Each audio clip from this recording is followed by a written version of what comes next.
வணக்கம். அன்புக்குரியவர்களே, எந்த அரசியலமைப்பு சட்டத்தை பாதுகாக்க வேண்டும் என்று சட்டம் படித்த வழக்கறிஞர்களும் நாடு முழுவதும் இருக்கிற மக்களும் போராடிக் கொண்டிருக்கிறோமோ, அந்த அரசியலமைப்பு சட்டத்தை எழுதி அந்த அரசியலமைப்பு சட்டம் வெளியிட்ட அந்த இறுதி நிகழ்வில் அவர் அம்பேத்கர் அவர்கள் ஆற்றிய உரை ஆகச்சிறந்த உரை. அதில் அரசியலமைப்பு சட்டம் பற்றி பல்வேறு விஷயங்களை அதில் கோடிட்டு காட்டுகிறார். அனைவரும் சட்டம் படித்தவர்கள், வழக்கறிஞர்கள் என்பதால் அதை அனைத்தையும் சொல்ல வேண்டிய அவசியம் இல்லை, அனைவருக்கும் தெரிந்தது. அதில் குறிப்பாக ஒன்று சொல்லுகிறார்.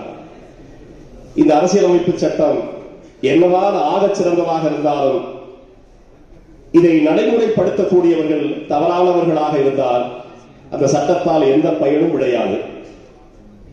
அதே போல ஒரு சட்டம் என்னதான் மோசமானதாக இருந்தாலும் அந்த சட்டத்தை நடைமுறைப்படுத்தக்கூடியவர்கள் நாட்டின் மீதோ மக்கள் மீதோ அக்கறை கொண்டவர்களாக சரியானவர்களாக இருந்தால் அதில் சிறிது நன்மை பயக்கவும் கூடும் என்று அதில் ஒரு வரியை சொல்லுவார். எனவே இந்த அரசியலமைப்பு சட்டம் உண்மையிலே ஆகச்சிறந்த சட்டம் தான். ஆனால் இந்த சட்டம் இன்றைக்கு ஒரு தவறானவர்களுடைய கையில் சிக்கி தவிக்கிறது.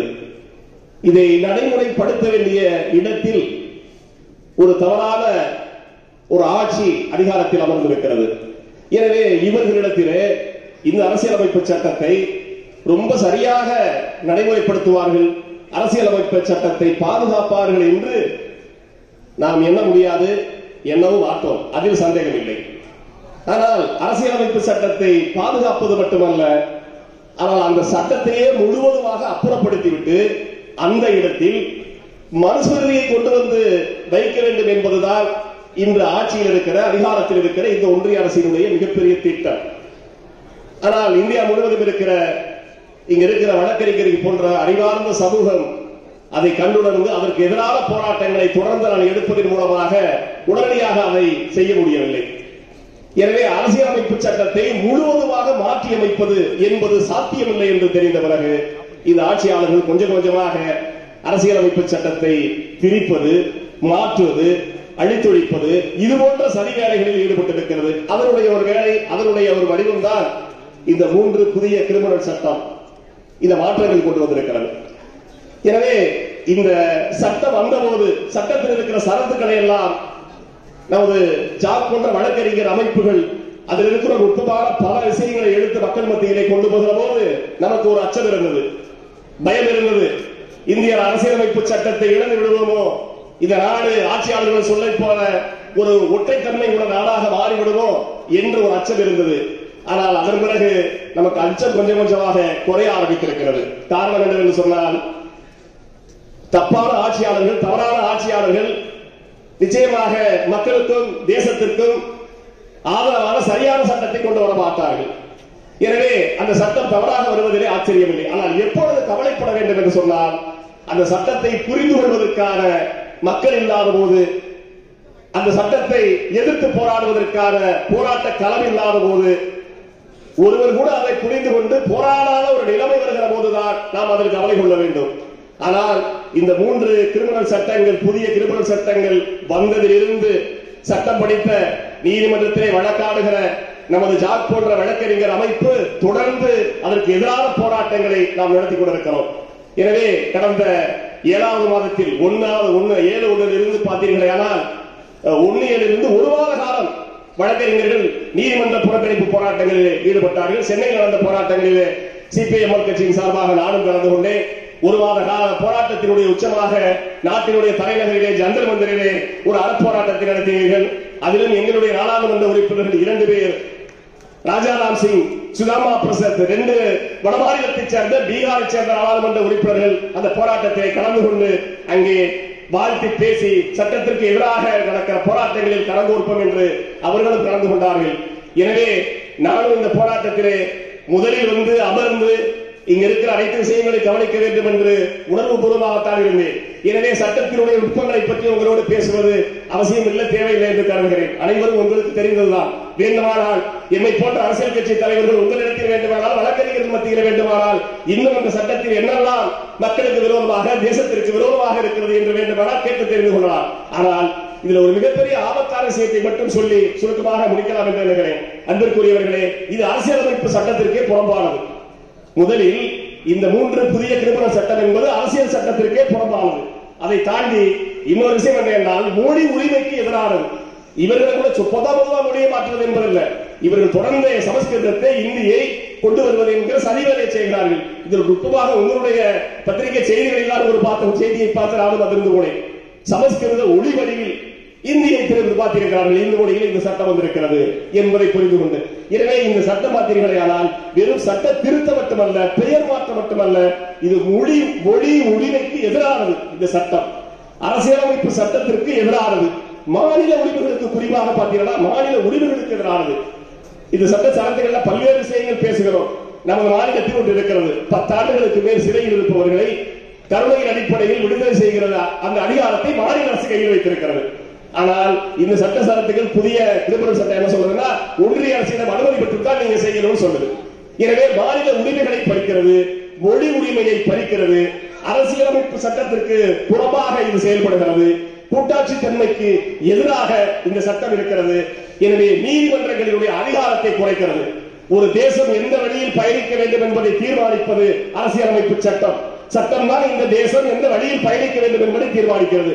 அந்த சட்டத்தை பாதுகாத்து மக்களுக்கு கொண்டு சேர்க்க வேண்டிய, தேசத்தை பாதுகாக்க வேண்டிய மகத்தான பணியை நீதிமன்றம் செய்கிறது. ஆனால் நீதிமன்றத்தினுடைய அதிகாரத்தை குறைப்பது, நீதிமன்றத்தினுடைய மாண்பை குறைப்பது, அந்த சட்ட திருத்தம் மட்டுமல்ல, இது அனைத்துமே காவல்துறையினுடைய கையில் ஒப்படைப்பது, நீதித்துறை சாராத மற்றவர்கள் இடத்திலே அதிகாரத்தை ஒப்படைப்பது என்று மிகப்பெரிய ஒரு சதியை அரசியலமைப்பு சட்டத்திற்கு விரோதமாக, குடிமக்களுக்கு விரோதமாக, தேசத்திற்கு விரோதமாக இந்த ஆட்சியாளர்கள் கொண்டு வந்திருக்கிறார்கள். அதற்கான போராட்டத்தை நாம் துவங்கி இருக்கிறோம். எனவே இந்த போராட்டம் மகத்தான போராட்டம், சரியான போராட்டம். எனவே ஒரு போராட்டம் என்பது தொடர்கள் எல்லாம் சொன்னதை போல இந்த போராட்டம் சட்டம் வந்து விட்டது, நடைமுறைக்கு வந்து விட்டது. நீங்கள் என்ன செய்ய போகிறீர்கள் என்ற கேள்விகள் எல்லாம் இருக்கும். நாங்கள் எதிர்த்துதான் இருக்கிறோம். ஆனால் எனக்கு ஒன்று நினைவுக்கு வருகிறது.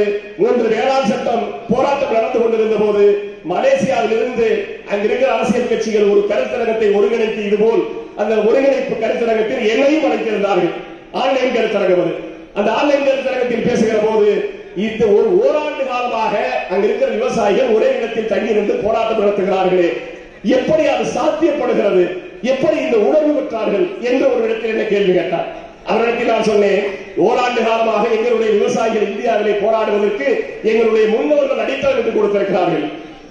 ஓராண்டு காலம் எங்களுக்கு புதிதல்ல. ஏனென்றால் 200 ஆண்டு காலம் இந்த இந்திய தேசத்தினுடைய விடுதலைக்காக என்னுடைய முன்னோர்கள் தொடர்ந்து விடுதலை போராட்டத்தை கையில் எடுத்தார். 200 ஆண்டு காலம் அவன் எடுத்த என் முன்னோர்கள் எடுத்த, என் பாட்டன் பூட்டன் என் முன்னோர்கள் எடுத்த 200 ஆண்டு கால போராட்டத்தை ஒப்பிடுகிற போது ஓராண்டு கால போராட்டம் என்பது ஒன்று புதிதல்ல.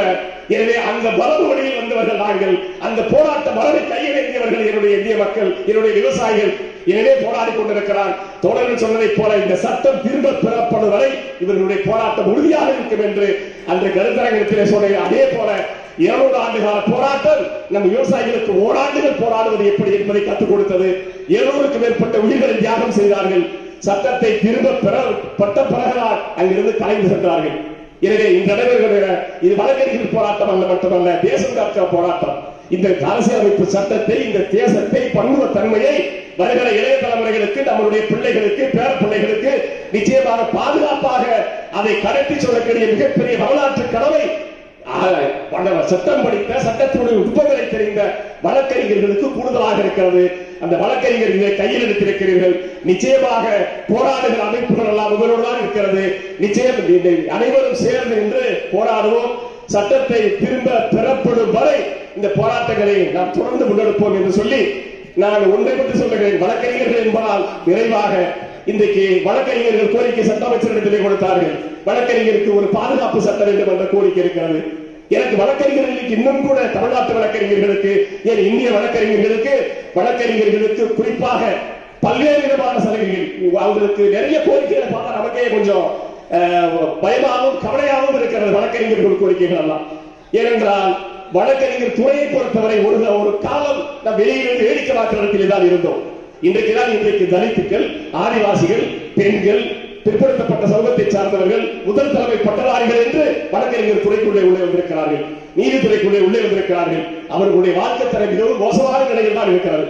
அவர்களுடைய வருமானம் சொல்லுகிறது இந்தியா முழுவதும் இருக்கிற உயர்நீதிமன்றம், உச்ச நீதிமன்றங்களில் இருக்கிற வழக்கறிஞர்களுக்கு கூட 5000 15,000 வருகிற வருவானவர்களை வைக்கக்கூடியவர்களாக கிட்டத்தட்ட 80% பேர் இருக்கிறார்கள் என்று ஒரு விவரம் சொல்லுகிறது. அது மட்டுமல்ல, அவர்கள் இன்னும் கோரிக்கையாக அவர்களுக்கு ஒரு இன்சூரன்ஸ், அவர்களுக்கு மருத்துவ காப்பீடு வேண்டும், 60 வயதுக்கு மேற்பட்ட வழக்கறிஞர்களுக்கு ஓய்வூதியம் வேண்டும், அவர்களுக்கு வழக்கறிஞர்கள் பாதுகாப்பு சட்டம் வேண்டும் என்ற பல்வேறு கோரிக்கைகளை முன்வைத்து போராடி கொண்டிருக்கிற வேளையில் அந்த கோரிக்கைகளை எல்லாம் உருவக்க வைத்துவிட்டு தேசத்தை காக்கிற இந்த போராட்டத்தை, மக்களை காக்கிற போராட்டத்தை, அரசியலமைப்பு சட்டத்தை பாதுகாக்கிற போராட்டத்தை கையில் எடுத்திருக்கிற ஜாக் வழக்கறிஞர்களை நான் சிரம் தாழ்த்தி வணங்குகிறேன், வாழ்த்துகிறேன். இந்த போராட்டம் நிச்சயமாக வெற்றி பெறும். அதற்கு சிபிஎம் கட்சி உங்களோடு கரம் கோர்த்து சேர்ந்து நிற்போம் என்ற உத்தரவாதத்தை சொல்லி வாய்ப்புக்கு நன்றி கூறி விடைபெறுகிறேன். இன்கிலாப் ஜிந்தாபாத். காலையில் முதலில்